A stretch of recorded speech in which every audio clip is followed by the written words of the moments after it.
Zoran Mamdani, Zoran Mamdani. Zoran Mamdani. Zoran Mamdani. New ইয়র্কের mayor nominee, যে কিনা এই প্রথম সাউথ এশিয়ান বংশোদ্ভূত মুসলিম এবং ইমিগ্রেন্ট, যাকে নিয়ে লাস্ট কয়েকদিন আমেরিকায় প্রায় সোশ্যাল মিডিয়ায় তোলপাড় হয়ে গেছে, যে কিনা বাংলাও বলে ফেলে। আপনার এক নম্বর পছন্দের ক্যান্ডিডেট জিততে না পারে, তাহলে এ ভোট পরের পছন্দের ক্যান্ডিডেটের কাছে চলে যাবে। হিন্দিও বলতে পারে and very charismatic. Tonight, we made history. In the words of Nelson Mandela, it always seems impossible until it is done. I will be your Democratic nominee for the mayor of New York City. Most importantly, তার social media presence, it's very magnetic. মাত্র 33 বছরের এই যুবক সামান্য কিছু budget দিয়ে বড় বড় সুপার প্যাক এবং কি বড় বড় লবিওয়ালা যেসব পলিটিশিয়ান আছে তাদেরকে সারপাস করে ফেলে এবং নিউ ইয়র্কের মেয়র পদের জন্য নমিনেশন হাসিল করে নেন। সো জোরান মামদানির নির্বাচনী ক্যাম্পেইনের মেইন যে মেসেজগুলো আছে সেগুলোর মধ্যে মোস্ট ইম্পর্টেন্টলি হচ্ছে যে city on grocery store, free bus service, free metro service ধরে শুরু করে আরও অনেকগুলো ব্যাপার স্যাপার। But the thing I found very interesting is like, যখন তাকে জিজ্ঞেস করা হয় ইসরায়েলের ব্যাপারে যে আপনি নির্বাচনে জিতলে ইসরায়েল ভিজিট করতে যাবেন কিনা বা ইসরায়েলের ওয়ালটা কিস করতে যাবেন কিনা, তিনি না বলে দেন। It's a big shock, like American পলিটিক্সে এটা অনেক বড় একটা শক। সো যেটা বলতেছিলাম সেটা হচ্ছে যে তার যে মেসেজগুলো আছে সেগুলোর মধ্যে free bus service, free metro service, এই ব্যাপারগুলো রয়েছে।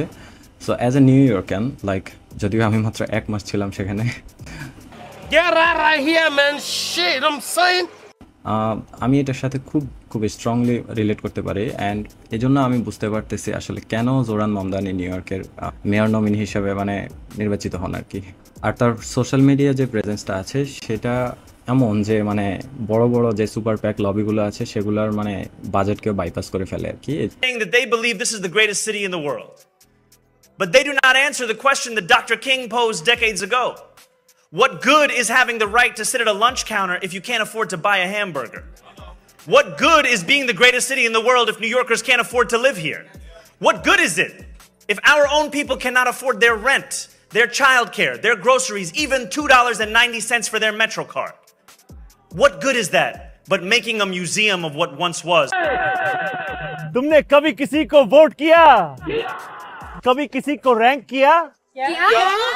देखो, यहाँ न्यूयॉर्क सिटी में हम रैंक चॉइस वोटिंग यूज करते हैं। सोचिए, ये 5 लस्सिया कैंडिडेट्स हैं और मैं ये वाला हूँ। ये सिस्टम ऐसे काम करता है। सबसे पहले फर्स्ट चॉइस वोट्स काउंट होते हैं। जिस कैंडिडेट के वोट सबसे कम होते हैं उसे हटा दिया जाता है। ये प्रोसेस तब तक चलता है जब तक किसी कैंडिडेट के पास आधे से ज्यादा वोट्स ना हो जाए। এই কারণে আসলে বোঝা যায় সোশ্যাল মিডিয়া প্রেজেন্সটা কত ইম্পর্টেন্ট এখন বর্তমান পলিটিক্সের জন্য। আর খাস করে এখনকার পলিটিশিয়ান যারা আছে তারা জাস্ট তারা নিজেরাই নিজেদেরকে সিরিয়াসলি নেয়, এছাড়া আর কেউই তাদেরকে সিরিয়াসলি নেয় না। But what we needed right now, like someone like Zohran Mamdani, like সে নিজেই নিজেকে সিরিয়াসলি নেয় না, নিজের ফানি নিজে উড়ায় সোশ্যাল মিডিয়াতে। সো লাইক এই কারণে পাবলিক তার সাথে অনেক বেশি রিলেট করতে পারে। অ্যান্ড সো তার লাইক এফোর্টলেস সোশ্যাল মিডিয়া যে ইয়েটা আছে, প্রেজেন্সটা আছে, এটার একটা কারণ হতে পারে আমার ধারণা মতে। সেটা হচ্ছে জোরান মামদানির মা, তিনি হচ্ছেন বিখ্যাত একজন আমেরিকান ইন্ডিয়ান ফিল্ম মেকার, যিনি ইন্ডিয়াতে অনেকগুলো লাইক কাল্ট ক্লাসিক মুভি উপহার দেন। এই যে তার যে সিনেমেটিক টাচটা আছে এটা তার ভিডিওগুলোতে দেখা যায়, তার সোশ্যাল মিডিয়া যে রিলসগুলো আছে এগুলোতে দেখা যায়, এবং কি লাইক ভেরি ফান স্টাফ, অনেকগুলো ফান স্টাফ ও লাইক উনি সোশ্যাল মিডিয়াতে শেয়ার করে থাকেন। Guys knows how this algorithm works, how Instagram algorithm works, how social media algorithm works. So it's a very interesting side. So যতটুকু আমি দেখতে পারছি, যদিও আমেরিকার ফার রাইট মুভমেন্ট তাকে লাইক র্যাডিক্যাল ইসলামিস্ট হিসাবে মানে তকমা দেওয়ার চেষ্টা করতেছে, ইভেন ডোনাল্ড ট্রাম্প নিজেও লাইক তার ব্যাপারে পোস্ট করেন। But I wonder Y, like তার যে সোশ্যাল মিডিয়া, তার অতীত, এসব পিকচার দেখলে তো আমার মনে হয় না যে তিনি radical Islamist. But it is what it is like মানুষের তাকে জাজ করার ব্যাপারটা মানুষের হাতেই তুলে দিলাম আর কি।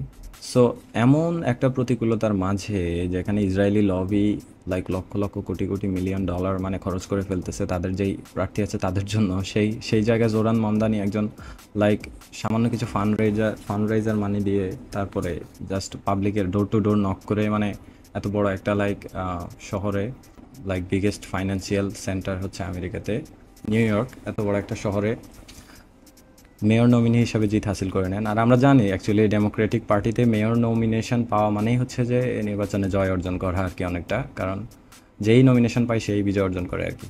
আর রিমেম্বার দ্যাট সেম শহরে মাত্র 6 মাস আগেও কামালা হ্যারিস হারতে হয়েছে। তো সেক্ষেত্রে সেই জায়গায় জোরান মামদানি একটা অনেক বড় ভাইব শিফট বলে যেটাকে, অনেক বড় একটা ভাইব শিফট এনে দিছে নিউ ইয়র্কে, আমি যতটুকু মনে করি। এখন দেখার বিষয় হলো এতগুলো চ্যালেঞ্জ, এতগুলো প্রতিকূলতা পার করে কিভাবে এই প্রগ্রেসিভ মুসলিম ইমিগ্রেন্ট সাউথ এশিয়ান বংশোদ্ভূত এই মেয়র নমিনি কীভাবে তার নেক্সটের চ্যালেঞ্জগুলো অতিক্রম করে। এবং দেখার বিষয় হলো এটা কি আমেরিকার দ্য পলিটিক্যাল ভাইব শিফটের স্টার্টিং কিনা, সেটাও দেখার বিষয় আর কি। So yeah, see you later, bye by.